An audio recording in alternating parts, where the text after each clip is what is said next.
Welcome to our Revelation series on Barefoot Bible. This is our fourth video in the weekly series. Today we're covering chapter 1 of Revelation, verses 10 through 13. And don't forget, submit your questions about Revelation in the comments below the video screen. Let's start with chapter 1, verse 10. I was in the Spirit on the Lord's day, John writes, and heard behind me a great voice as of a trumpet. It's interesting, this is the first reference in the Bible to the Lord's Day. There's actually very little references in early Christian records about Sunday replacing the Sabbath as a day of Christian worship.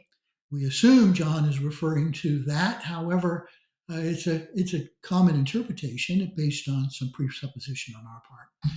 There are two other references to possible Sunday worship.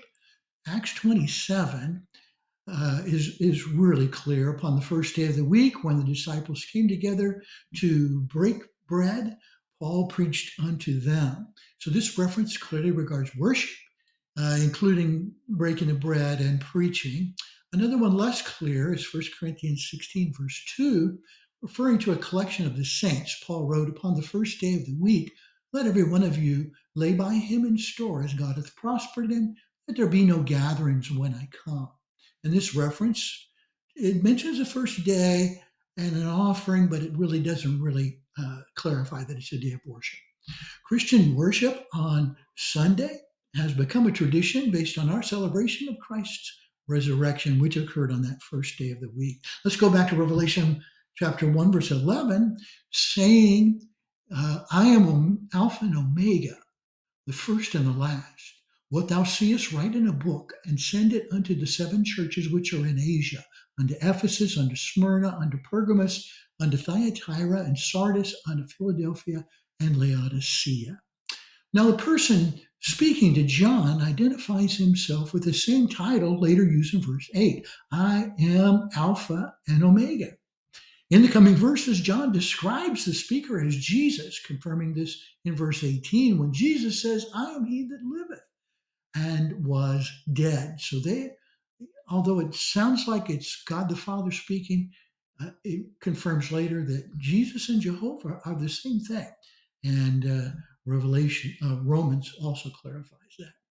Jesus asked John to send the book of Revelation to 7 local churches that were over in Asia Minor.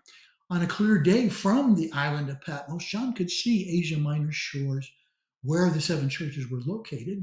And the order of the cities is rather interesting. It starts in Ephesus, closest to where John was staying, and goes around counterclockwise, ending in Laodicea.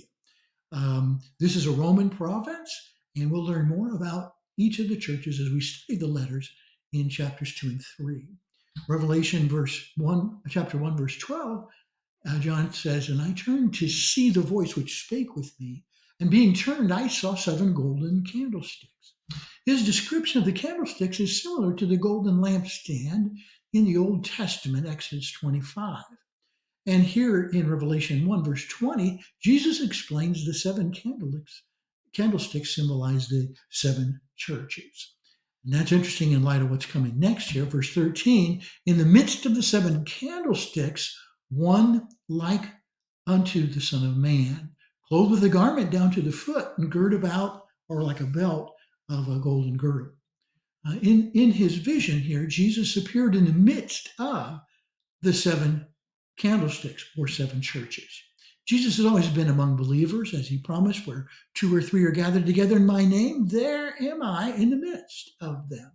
It's an encouraging truth and sometimes a rather sobering truth. John describes the appearance of Jesus, one like the Son of Man, and Daniel Aiken in his book on Revelation notes the title goes back to Daniel 7, 13, and 14. This is Jesus' favorite self-designation, occurring 81 times in the Gospels.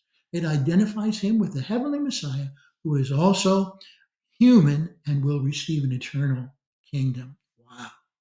Please subscribe to Barefoot Bible, click the notification button, and share a link with your Facebook friends. Help promote and get new subscribers to this Bible study channel. We're going to continue next Thursday with Revelation chapters 1, 14 through 18, where John actually faints.